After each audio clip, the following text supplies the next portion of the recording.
holidays can be such a busy time, and I'm so grateful that you're here to talk about this month with me. This is day one of our astrology advent calendar, and I wanted to start it off with something so beautiful with our intention to build it up from the bottom from December 1st to 25 with the benefics. So today we're talking about Jupiter and Venus during this entire season, because when we focus on the positive, when we focus on those benefic things, that seems to be what can be brought into reality. Where you put your attention is what manifests, and that's what I'm learning more than anything. Been reading a lot of quantum books lately, quantum physics books, and we can really change the reality around us by the energy that we're expressing and bringing into our life. So, benefic, Jupiter. Jupiter is the greater benefic. If you think about it in the sky, it is our savior for Earth, right? And I think it was 94, the Schumann, I can't remember what it's called, but there was these comets that broke up and hit Jupiter, boom, boom, boom, like a bunch of them. And if you remember, let me know. I can't, it starts with an S. There's two people's names. Levi Shoemaker? Maybe that's what it is. Anyways, Jupiter took those hits, and that was, even one of those things would be a, catastrophic thing on Earth. So just the point is that Jupiter is so benefic. Now, where is Jupiter for this entire season? It's in Cancer. Cancer, chef's kiss for Jupiter. It is where it is exalted, and it's going to be ruling for part of the time where Venus is. Venus is going to be entering into Sagittarius. So what this means is I feel like this period of time is we're connecting so much more to something beyond the material. We're connecting to family, to nostalgia, to what did the holidays mean before it was all about Black Friday and buying a bunch of junk that you don't even, we don't even want to do. Like, anyway, I'm speaking for myself, I suppose. But there is a shift here because it becomes more philosophical, more warm. And so this period can also be way more nostalgic because Jupiter makes everything bigger, and Cancer is the sign of home and comfort and protection. It's emotional as well. And sometimes that's difficult for us. I mean, I know that's what the Google does to me. It brings up pictures of my kids when they were little, and they're, 17 and 19 now. And you watch it back and you just feel it like, wow, it goes so fast, but at the same time, it doesn't. It's such a strange thing, time. Those memories do resurface. Like, we get out our holiday decorations, and a lot of them for the past, they have memories built into them. So Jupiter in Cancer is part of that. The memories are going to be heightened. The nostalgia is increased. The comfort and the connection matter more than the things. I think that's what I'm trying to say. But also the expectations expand. So it can help us find what we really find valuable.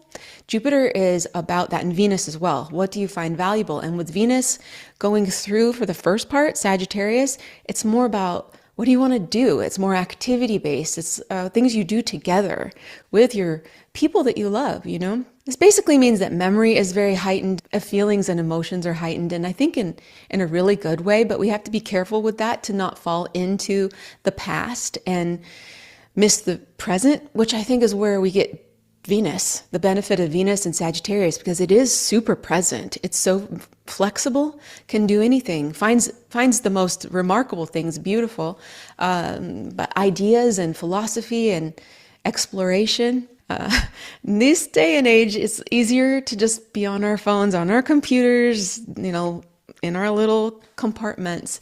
A lot of us are introverts too, so going out and doing things with actual people, it's not as easy as it is for some other people who are extroverts. But today I'm going to something that's similar to that.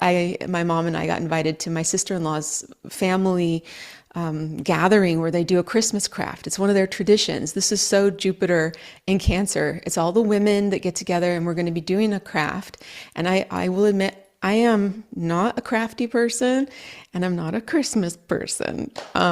But it sounded really sweet. It sounded very heartwarming, and how kind of her to invite us as well. So that's what I'm doing today, and I will be reporting back on that because it feels like a good opening to that energy, to laying down something very benefic, very optimistic.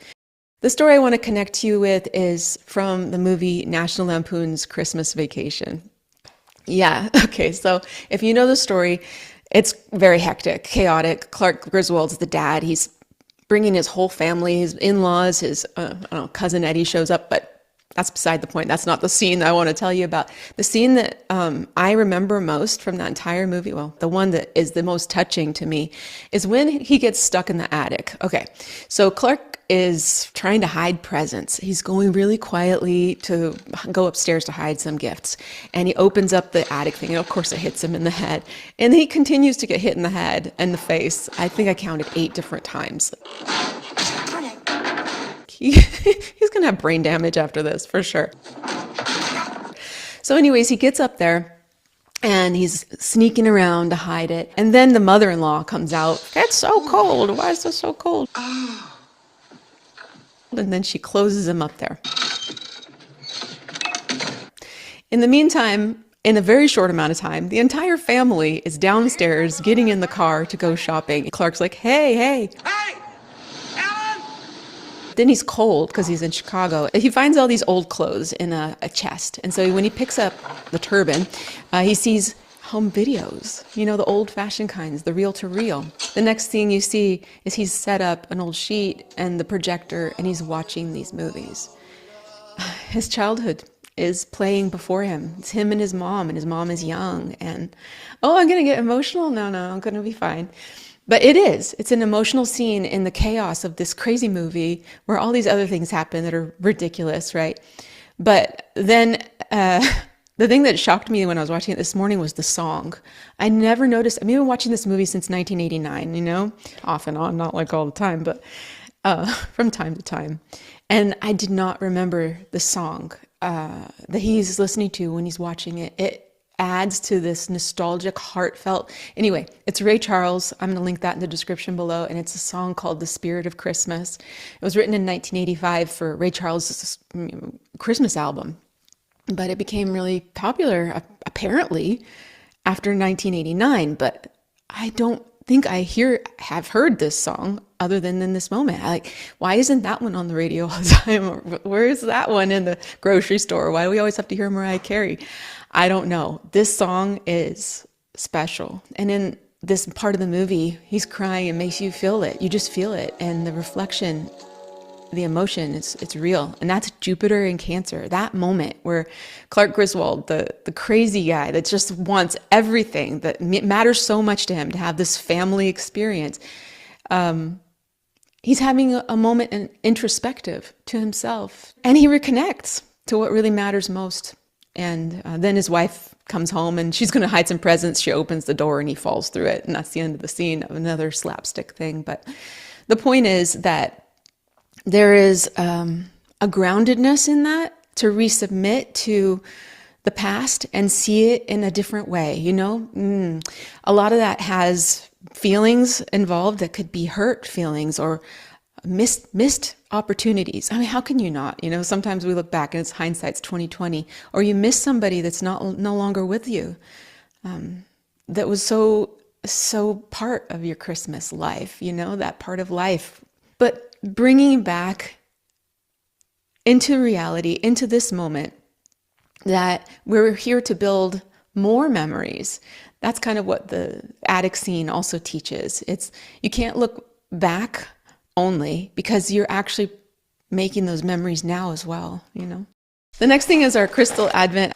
I have it in my handy dandy Amazon Prime, and look how tiny it is. It's mini. I don't think I have time to do it in this moment. So when I get back from the Jupiter in Cancer nostalgia party, we'll open this up. I'm back from the party. It was absolutely wonderful. My sister-in-law is so good at holiday stuff, and her whole family is just adorable, wonderful. And this is what we ended up making. It's a reusable paper chain where we used felt, and she cut all of the pieces up, and then we all together made the chain. So I'll add some video at the end, a little bit of a vlog for our Vlogmas. Anyway, let's open this guy up. It's going to be pebbles, I'm sure, but there we go. Okay, so number 1, big reveal. I have no idea what this is. My glasses on. Let's see. Oh, it's pretty. It's got some really nice lines in it. What in the world is it? This is harder than I thought it was going to be. think it might be that one. It's not obvious, but I think this is wood grain stone, I'm pretty sure. Balance, patience, natural rhythm, enhanced calm, and steady decision making. This is a really good omen for the beginning of this season, for our Advent calendar.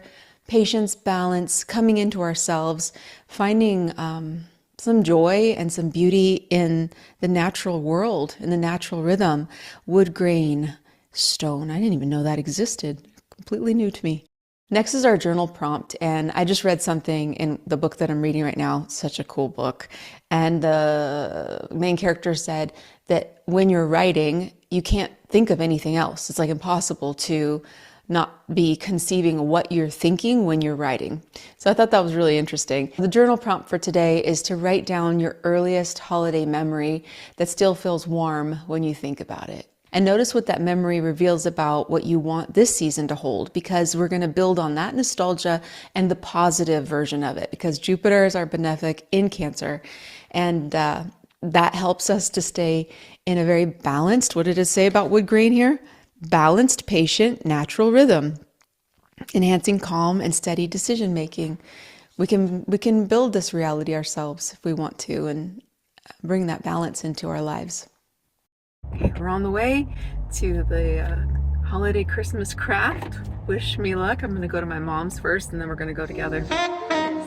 Christmas is that time of year for being with the ones we love, sharing so much joy and cheer. What a wonderful feeling,